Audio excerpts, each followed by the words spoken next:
तो आदाब, नमस्कार, गुड इवनिंग, सत श्री अकाल। एक बार फिर आप तमाम लोगों का स्वागत है। उम्मीद है पूरी फैमिली अच्छी होगी, अपना ख्याल रख रही होगी। अब तक आपने सीमा और सचिन की कहानी अलग अलग जुबानी सुनी। खुद सीमा ने क्या कुछ कहा इंटरव्यू में वो आपने सुना, सचिन ने क्या कहा ये आपने सुना, अलग अलग न्यूज़ चैनल ने कहा ये आपने सुना, अलग अलग वेबसाइट, अलग अलग सोशल मीडिया पर क्या कहा ये भी आपने सुना, मैंने क्या सुनाया ये भी आपने सुना। तो सारी कहानियाँ आपने सुन ली, हर एक अपने अपने हिसाब से इस कहानी को आपके सामने रखता चला आया। अब जाहिर है कि मामला कानून का है, जांच हो रही है। अभी तक जब से इस मामले की जांच हुई, बल्कि 4 जुलाई के बाद से पुलिस का कोई ऑफिशियल बयान नहीं आया कि आखिर ये मामला है क्या सीमा जासूस है या फिर नहीं है। पहली बार यूपी पुलिस ने सीमा के इस केस पर 1.5 पन्ने का अपना एक प्रेस नोट जारी किया है, जिसमें पूरी कहानी है। और उस प्रेस नोट में बहुत कुछ है जिससे आप अंदाज़ा लगाएंगे कि यूपी पुलिस की ये जांच क्या कहती है सीमा के बारे में।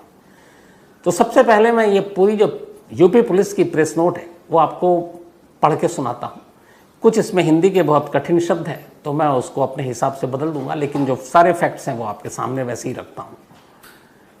और इसके बाद एक और इंटरेस्टिंग चीज़ हो गई है, वो ये कि हम सब सीमा पूरे हिंदुस्तान में मीडिया में छाई हुई है। इस वक्त सीमा एक सेलिब्रिटी है। पाकिस्तान की सोशल मीडिया पे पिछले कुछ दिनों से एक अजीब खबर चल रही है। वहाँ के जितने भी चैनल हैं अब वो एक दूसरी बात उठा रहे हैं। उनका ये कहना है कि सीमा जो है वो पाकिस्तानी है ही नहीं। उनका कहना है कि सीमा ही इंडियन है, भारतीय है, और न सिर्फ इंडियन है बल्कि वो इंडियन स्पाई है। वो पाकिस्तान में आई थी जासूसी करने इंडिया की तरफ से, काम हो गया, अब वो लौट गई और इसीलिए वो इंडियन स्पाई है। अब मतलब पाकिस्तान में इस तरह की बातें चल रही हैं। गुलाम हैदर का बाकायदा इंटरव्यू हुआ कि गुलाम हैदर अब ये सारी चीज़ों के बाद सऊदी से लौट चुका है पाकिस्तान, तो वहाँ के अलग अलग चैनल ने इंटरव्यू किया और उस इंटरव्यू में बड़ी इंटरेस्टिंग सारी चीज़ें बताई हैं, तो वो भी आपको बताऊँगा। लेकिन पहले यूपी पुलिस की ज़ुबानी सीमा की असली कहानी कि सीमा है क्या। यूपी पुलिस के प्रेस नोट जो लिखता है वो ये है कि 4 जुलाई को ये गौतम बुद्ध नगर का एक थाना, उसमें एक पाकिस्तानी महिला जिसका नाम गुलाम हैदर कैटर, wife of Ghulam Haider, daughter of Ghulam Raza, जो रेजिडेंट एड्रेस है मोहम्मदपुर रंतोदेरो कर्मकांडी, पोस्ट थाना बेखमाबाद, सिंध स्टेट, पाकिस्तान, अपने 4 बच्चों के साथ इलीगल तरीके से भारत में दाखिल होती है। इसके बाद इसी हिसाब से थाने में अलग अलग धाराओं के तहत इसका मामला दर्ज किया जाता है। गौतम बुद्ध नगर साल 2020 में अब जो शुरुआती पुलिस मामले की जांच करती है उसमें अब ये लिखा है कि शुरुआत में जो लोकल पुलिस है, जब उसकी नज़र में ये मामला आया उसने मामला दर्ज किया। सीमा, गुलाम हैदर और सचिन मीणा, नेत्रपाल, फिर इन लोगों से पूछताछ की, इनको हिरासत में लिया। हिरासत में लेकर जब पूछताछ हुई और जांच हुई तो यूपी पुलिस कहती है कि जानकारी आई कि गौतम बुद्ध नगर साल 2020 में पबजी ऑनलाइन गेम के माध्यम से ये दोनों कांटेक्ट में आए थे, संपर्क में आए थे, या 2020 में पबजी ऑनलाइन गेम के जरिए सीमा और सचिन संपर्क में आए।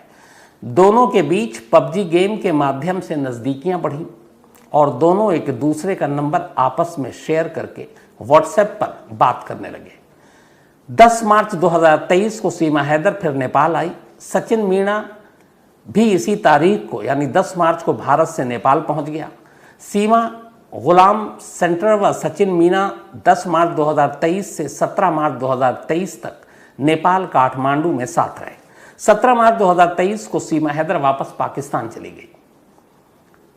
फिर दोबारा 11 मई को अपने 4 बच्चों को लेकर पाकिस्तान से काठमांडू नेपाल होते हुए अवैध रूप से 13 मई को भारत आ गई और सचिन मीणा के साथ रबूपुरा में किराए के एक घर में रहने लगी। सूचना मिलने पर इस संबंध में थाना खोपुरा पर एक केस दर्ज किया गया और 3 लोगों सचिन, मीणा और सचिन के पिता नेत्रपाल को गिरफ्तार कर जेल भेजा गया। फिलहाल ये सभी जमानत पर बाहर हैं। अब इस पूरे मामले की जांच बाद में एटीएस उत्तर प्रदेश को सौंपी गई और एटीएस की अभी तक की जांच में जो चीज़ें सामने आई हैं वो ये है। अब यहाँ से बड़े इंपॉर्टेंट चीज़ है, ये पूरी कहानी है यूपी पुलिस की तरफ से जो आई है। सचिन मीणा और पाकिस्तानी महिला सीमा गुलाम हैदर ऑनलाइन गेम पबजी के जरिए साल 2020 में एक दूसरे के संपर्क में आए। ये एटीएस की जांच रिपोर्ट है। लगभग 15 दिन वीडियो गेम खेलने के बाद इन दोनों ने आपस में एक दूसरे को अपने व्हाट्सएप नंबर शेयर किए और व्हाट्सएप ऐप पर एक दूसरे से अब बात करने लगे। सीमा हैदर का पति गुलाम हैदर साल 2019 से काम करने के लिए सऊदी अरब चला गया, जो सीमा को घर पर खर्चे के लिए 70 से 80 हज़ार रुपये हर महीने पाकिस्तानी रुपए में सऊदी से भेजता था, जिसमें से मकान किराया, बच्चों की स्कूल फीस वगैरह घर के खाने के खर्चे के बाद सीमा 20 से 25 हज़ार रुपये हर महीने बचत कर लिया करती थी। उसने अपने गांव में 1 लाख रुपए की 20 महीने की 2 कमेटी भी डाल रखी थी। साल 2021 में दोनों कमेटी खुलने के बाद करीब 2 लाख रुपए सीमा के पास इकट्ठे हो गए। इसके पास 4-5 लाख रुपए सालाना बच जाता था। वो अपनी बचत का सारा पैसा मकान मालिक की बेटी के पास रखती थी। 1 लाख रुपए हैदर के पिताजी ने भी भेजे थे और 5-6 लाख रुपए इसकी बचत के थे।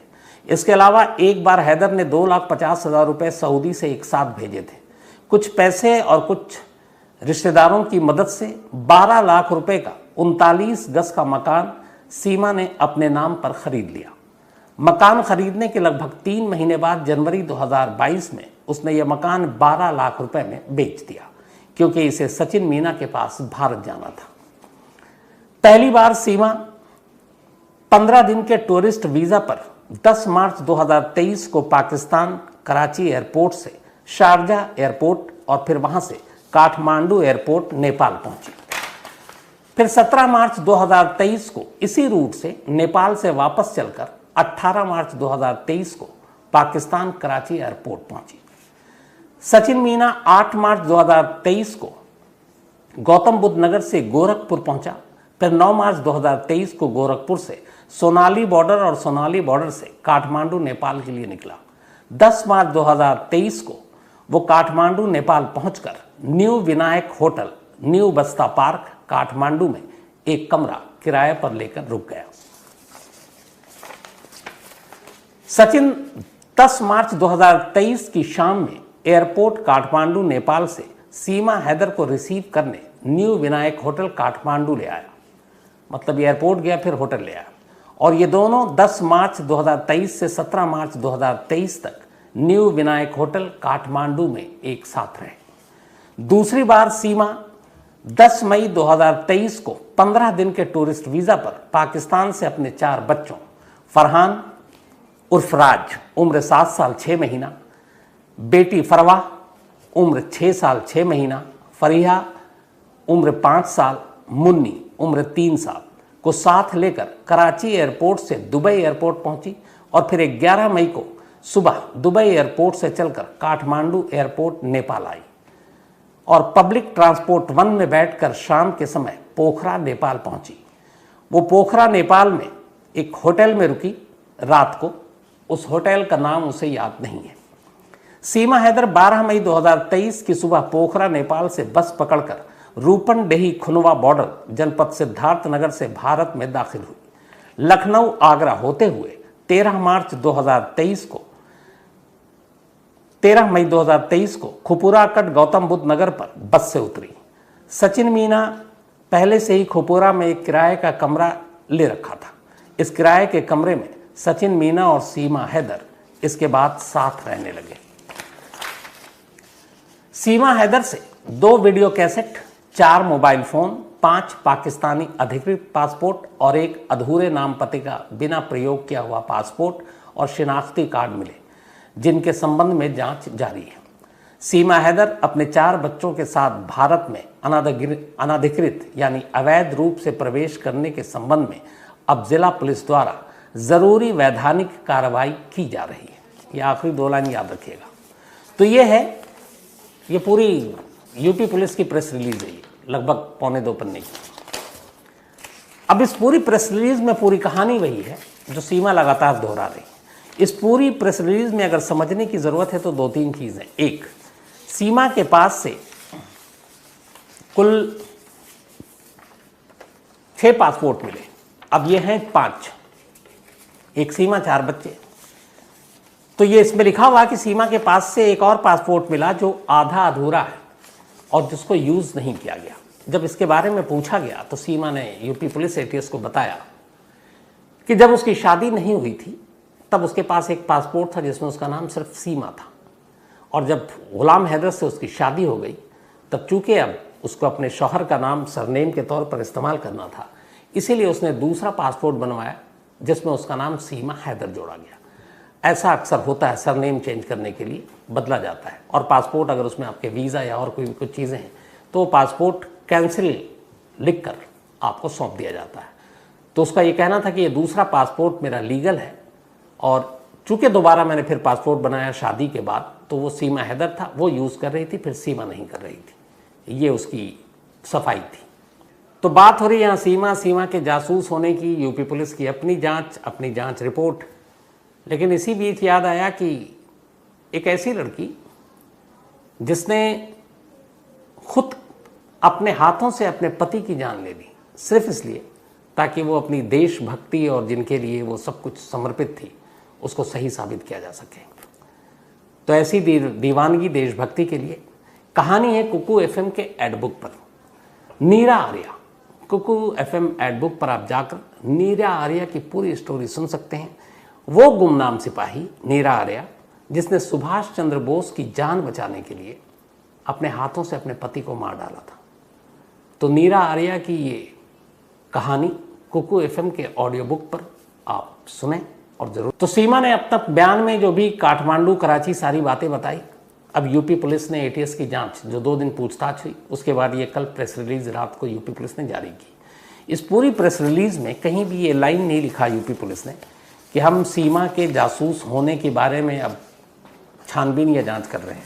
आखिरी लाइन ये है इस रिलीज में, वो ये है कि सीमा द्वारा अपने 4 बच्चों के साथ भारत में अनाधिकृत प्रवेश यानी गैर कानूनी तरीके से दाखिल होने के लिए जिला पुलिस द्वारा आवश्यक वैधानिक कार्रवाई की जा रही है, यानी ज़रूरी कानूनी कार्रवाई की जा रही है। इसका मतलब ये हुआ कि वो 4 बच्चों के साथ भारत में दाखिल हुई और गैर कानूनी तरीके से दाखिल हुई, इसीलिए ये कार्रवाई की जा रही है। इस कार्रवाई का मतलब ये हुआ कि बहुत मुमकिन है कि उसको डिपोर्ट कर दिया जाए यानी पाकिस्तान भेज दिया जाए। तो ये यूपी पुलिस की जो प्रेस रिलीज़ है ये एक तरह से उन तमाम चीज़ों पे रोक लगाती है जिसमें सीमा को लेकर तमाम तरह की अलग अलग सोशल मीडिया न्यूज़ चैनल पर बातें हो रही है। इसमें कुल मिलाकर यही है कहानी कि मामला आशिकी का है और वो 4 बच्चों के साथ आई, उसके पास से कोई ऐसी चीज़ नहीं मिली, उसके जो भी चीज़ें खंगाली गई उसके हिसाब से उसके सारे बयान सच हैं। अब चूँकि वो इलीगल तरीके से आई है इसलिए उसको वापस पाकिस्तान भेजने के लिए ज़रूरी कानूनी कार्रवाई की जा रही है, उसके बारे में राय ली जा रही है। तो ये यूपी पुलिस के ज़रिए अब आपको पता चल गया कि यूपी पुलिस सीमा के बारे में क्या सोचती है। अब आइए आप पाकिस्तान सीमा के बारे में क्या सोचता है। यहाँ कहानी पलट गई है। कहानी ये पलट गई है कि अब तक सीमा पाकिस्तानी जासूस। अब पाकिस्तान के कुछ मीडिया और कुछ सोशल मीडिया पर बाकायदा उसके शौहर उसके पति गुलाम हैदर को बिठाकर ये बातें हो रही हैं कि सीमा असल में पाकिस्तानी है ही नहीं, वो तो इंडियन थी, उसको भेजा है इंडिया ने यहाँ पे जासूसी करने और उसका काम ख़त्म हो गया इसलिए उसको अब भारत ले आया है। ये सारी चीज़ें चल रही हैं। ऐसी एक इंटरव्यू गुलाम हैदर का पाकिस्तान के एक सोशल मीडिया पर चल रहा था और वो पूरा एक लंबा इंटरव्यू था। उस पूरे इंटरव्यू को मैंने सुना और उस इंटरव्यू में जो काम की चीज़ें हैं वो आप तक पहुँचाता हूँ। उस इंटरव्यू का कुल लबोलवाब ये था कि जो इंटरव्यू ले रहा था उसका ये मतलब था कि सीमा के ख़ानदान का अता पता नहीं है, सीमा पहले से पाकिस्तानी है, इसका कोई सबूत नहीं है, सीमा शुरू से पाकिस्तानी नहीं है बल्कि भारतीय है। तो वो गुलाम हैदर से इसी के इर्द गिर्द सारे सवाल पूछ रहा है। हालांकि उस इंटरव्यू करने वाले को शायद वो चीज़ें मिली नहीं क्योंकि गुलाम हैदर ने उनकी सारी बातों को काट दिया। तो उस इंटरव्यू का पूरा लबोलवाब ये है कि ये खुद गुलाम हैदर ये सिंध के जैकबाबाद इलाके का रहने वाला, जैकबाबाद ये इलाका, और ये जो सिंध का जैकबाबाद इलाका है ये सिंध के बिल्कुल मतलब आखिरी इसका ज़िला है सिंध के बॉर्डर का, और वहाँ से बलूचिस्तान शुरू होता है। तो ये वहाँ के चूँकि बलूचिस्तान के ज़्यादा करीब था, रहता सिंध में था, तो बलोच कबीले का कहलाने लगा। और ये बलोच के जकरानी कबीले से इसका रिश्ता था, ताल्लुक। तो जकरानी कबीले का रहने वाला गुलाम हैदर। परिवार में इसके भाई और माँ बाप। अभी गुलाम हैदर की कहानी है। गुलाम हैदर ने बताया कि इस कबीले की एक रिवायत थी कि यहाँ बहुत कम उम्र में शादी कर दी जाती है, बहुत ही छोटे में। गुलाम हैदर की शादी भी बहुत कम उम्र में कर दी गई, उसी कबीले की, उसी के रिश्ते की किसी एक लड़की के साथ, और वो भी बहुत छोटी थी। इन दोनों की शादी जो हुई वो करीब हुई 2005 या 6 में। 2005-6 में दोनों की शादी हुई। करीब 6-7 साल दोनों के रिश्ते ठीक से निभे। इस दौरान में उस पहली बीवी से गुलाम हैदर को 2 बच्चे हुए, एक बेटा और एक बेटी। 7 साल तक दोनों पति पत्नी के रिश्ते ठीक चल रहे थे।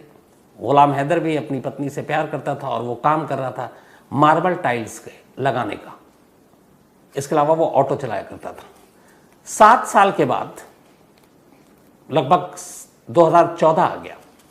2014 के बिगिनिंग में ही अचानक एक रोज़ फ़ोन से, गलती रॉन्ग नंबर से, ये खुद गुलाम हैदर ने इंटरव्यू में कहा, वो सीमा के संपर्क में आता है। कॉल किया, फिर कॉल बैक आया, फिर बातचीत हुई, फिर दोनों बातचीत करने लगे। अगले 3 महीने तक अब सीमा और हैदर दोनों बात कर रहे हैं, और इधर हैदर शादीशुदा है, उसके 2 बच्चे हैं और भी वो पत्नी के साथ रहता है। 3 महीने की बातचीत के बाद एक रोज़ सीमा ने उससे कहा कि मुझे तुमसे मिलना है। अब गुलाम हैदर भी अपनी इस नई गर्लफ्रेंड से मिलने को बेकरार था। फिर तय हुआ और दोनों सिंध में ही एक जगह है ओबन शाह की दरगाह, तो ओबन शाह की दरगाह में सीमा पहुंची और गुलाम हैदर पहुंचा। दोनों पहली बार 2014 के बिगनिंग में अब एक दरगाह में मिल रहे थे। दोनों पहली बार दरगाह में आमने सामने थे। ये इनकी पहली मुलाकात थी। इस मुलाकात के बाद अब प्यार की और भी बढ़ने लगा। फिर करीब 6 या 7 महीने हो गए इन दोनों के रिश्ते को। अब सीमा ने कहा कि मुझे तुमसे शादी करनी है। गुलाम भी अब इससे शादी करना चाहता था। गुलाम का ये था कि अब वो नौकरी के चक्कर में वो अपने कबीले से निकल कर कराची वराची घूम कर आया, तो उसे थोड़ी नए माहौल की आबो हवा भी लग चुकी थी, तो उसको लव मैरिज करने का शौक़ था। तो सीमा पसंद भी थी, तो उसने कहा ठीक है, लेकिन शर्त ये थी कि अब तुम पहली पत्नी को तलाक दोगे। गुलाम हैदर तैयार हो गया। उसने अपनी बीवी को तलाक दिया। बाकायदा उसके लिए पंचायत बैठी और वहाँ पे जो भी उसको पैसे और हर्जाने देने थे वो उसने सब कुछ दिया, और उसके बाद बीवी से को ये सब कुछ बता दिया। अब फिर उसने कहा सीमा से चलो शादी करते हैं। अब जो सीमा थी, सीमा का जो परिवार और ख़ानदान रहता था वो रहता था कोट बंगला इलाके में, सिंध में। और ये कोट बंगला इलाका भी बिल्कुल सिंध के बॉर्डर पर और बलोचिस्तान के करीब। तो सीमा भी अब बलोच कबीले से ताल्लुक़ रखती थी, और उसका जो बलोच कबीला था वो कोट बंगला था। लेकिन कोट बंगला और जैकबाबाद, जहाँ गुलाम हैदर रहता था, इन दोनों की दूरी करीब 200 किलोमीटर थी। लेकिन फ़ोन पे मुलाकात हुई, फिर दरगाह पे मुलाकात हुई, फ़ोन पे बात हुई, और दोनों ने फिर शादी करने का फ़ैसला कर लिया। गुलाम हैदर सीमा की शर्त के हिसाब से अपनी पहली बीवी को तलाक देने के लिए राज़ी हो गया, और इसके बाद इन दोनों ने कोर्ट में जाकर शादी की 2014 में। अब 2014 में दोनों ने शादी कर ली। शादी के बाद अब गुलाम उधर अपनी बीवी को तलाक दे चुका था, जो ज़रूरी था वो सारे पंचायत के हिसाब से उसने वो सारी शर्तें मानी, पैसे दिए। कुछ महीने तक, शादी के बाद करीब 3 महीने तक सीमा उसके साथ जैकबाबाद में ही रही। फिर सीमा ने गुलाम हैदर को फोर्स किया और कहा कि सुनो, कुछ आगे बढ़ना है, तरक्की करना है, तो इस छोटी सी जगह, हर जगह होता है गांव से निकलकर शहर चलो, तो उसने कहा कराची चलते हैं, वहाँ तुम काम करो, थोड़े पैसे भी ज़्यादा मिलेंगे। तो वो सीमा की बात उसने मंजूर कर ली, और इसके बाद अब गुलाम हैदर और सीमा 2015 में कराची आ जाते हैं।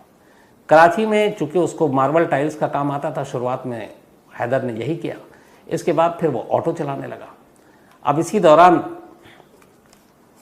प्रेग्नेंट हो गई सीमा, फिर उसका बेटा हुआ, इसके बाद बेटी हुई।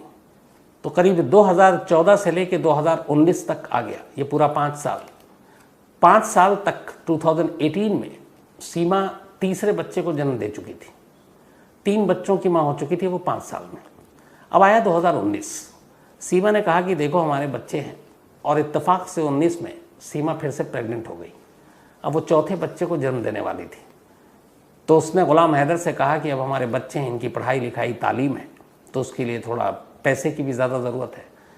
तो कराची में भी तुम सब कुछ ये काम जानते हो, तो क्यों ना सऊदी अरब चले जाओ। बहुत सारे पाकिस्तानी गल्फ़ जाते हैं ज़्यादा बेहतर पैसे कमाने के लिए।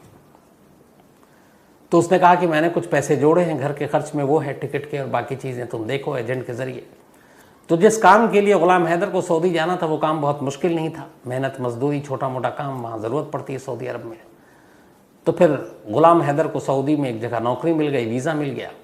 इसने अपने जो पैसे बचाए थे वो गुलाम हैदर को दिए टिकट विकेट के। और 2019 में जब सीमा प्रेग्नेंट थी तब गुलाम हैदर सऊदी पहुँच गया। सऊदी जाने के बाद अब उसके पीछे में ही सीमा हैदर ने चौथे बच्चे को जन्म दिया जो उसकी बेटी थी। अब इसके बाद से सीमा इन बच्चों के साथ रहने लगी 19। गुलाम हैदर को गए हुए साल भर नहीं हुए थे, 2020 आ गया, 20 में कोरोना आ गया। कोरोना में अब एयर ट्रैफिक ये सब कुछ बंद, प्लेन व्लेन सब बंद, तो वहीं फंस गया। सीमा ने कहा कोई बात नहीं, तुम वहीं रहो, और उसके बाद वो वहीं रहा। इधर सीमा अपने फादर को बुला कर ले आई, उसके पिता उसके साथ रहते थे। 2 बहनें थीं सीमा के अलावा, और दोनों की शादी हो गई। एक भाई जो कुछ वक्त रहा, फिर वो पाकिस्तान की आर्मी में चला गया, करीब 17,000 रुपये उसके महीना है, तो नीचे के पोस्ट पे काम करता होगा। 9 महीने पहले यानी कि 2022 के अक्टूबर नवंबर में सीमा के फादर की डेथ हो गई। अब सीमा अकेली थी और अपने उसके 4 बच्चे थे। 19 के बाद हैदर अभी तक पाकिस्तान नहीं लौटा, 2023 आ गया, उसे भी लगा पैसे कमाने। उसके 2 बच्चे जो बड़े थे वो दोनों KG1 और KG2 में वहीं कराची के ही एक पब्लिक स्कूल में पढ़ रहे थे।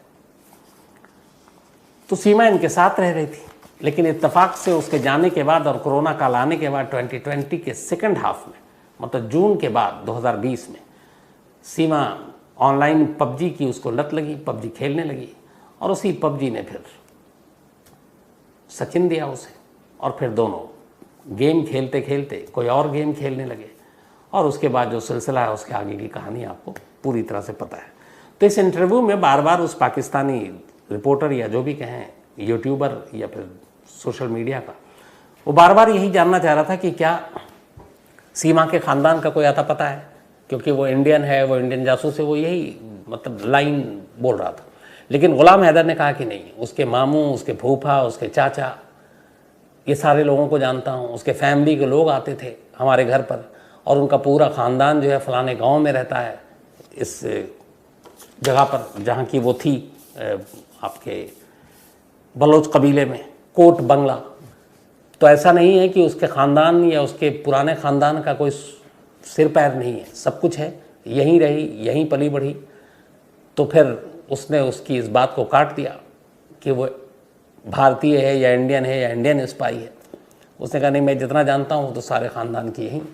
हाँ, लास्ट में उसने ये भी कहा कि मैं अब भी अगर सीमा लौट आती है तो मैं उसको अपनाने को तैयार बैठा हूँ, क्योंकि मैं उससे अब भी प्यार करता हूँ। तो ये पाकिस्तान की नई थ्योरी अब वहाँ से आ रही है। एक तरफ ये चल रहा है सीमा पाकिस्तानी जासूस, अब दूसरी तरफ से हो रहा है कि नहीं, वो तो इंडियन है, इंडियन जासूस है। और इधर यूपी पुलिस की जो तफ्तीश है ATS की, वो आपके सामने मैंने रख दी कि वो है क्या।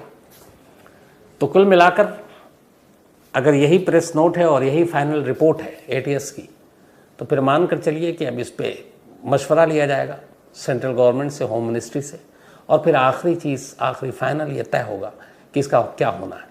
इधर काठमांडू और पोखरा से 2 खबर और आई है। काठमांडू के जिस होटल में रही सीमा, वहाँ उसने अपना नाम गलत बताया, सचिन ने भी पूरा नाम नहीं बताया। तो इसकी एक वजह ये भी मानी जा रही है कि आमतौर पर ऐसे कपल जब किसी होटल में जाते हैं तो फेक नाम या गलत नाम से ठहरते हैं। जब पोखरा से सीमा बस से चली भारत आने के लिए अपने 4 बच्चों के साथ, तब भी उसने अपना नाम सीमा नहीं बताया था, उसने अपना नाम कुछ और बताया, एक हिंदू नाम बताया, ताकि किसी को शक ना हो कि वो इंडियन नहीं है। तो ये भी सामने आई है सच्चाई। तो अब कुल मिलाकर यह है कि इस पुलिस की आखिरी रिपोर्ट के बाद अब सेंट्रल गवर्नमेंट के हाथ में है सीमा का भविष्य, कि उसका क्या होगा, डिपोर्ट किया जाएगा या क्या किया जाएगा। लेकिन इस रिपोर्ट के हिसाब से, यूपी पुलिस के इनिशियल इस बयान के हिसाब से, इस प्रेस रिलीज के हिसाब से, सीमा को फिलहाल अरेस्ट नहीं किया जाएगा।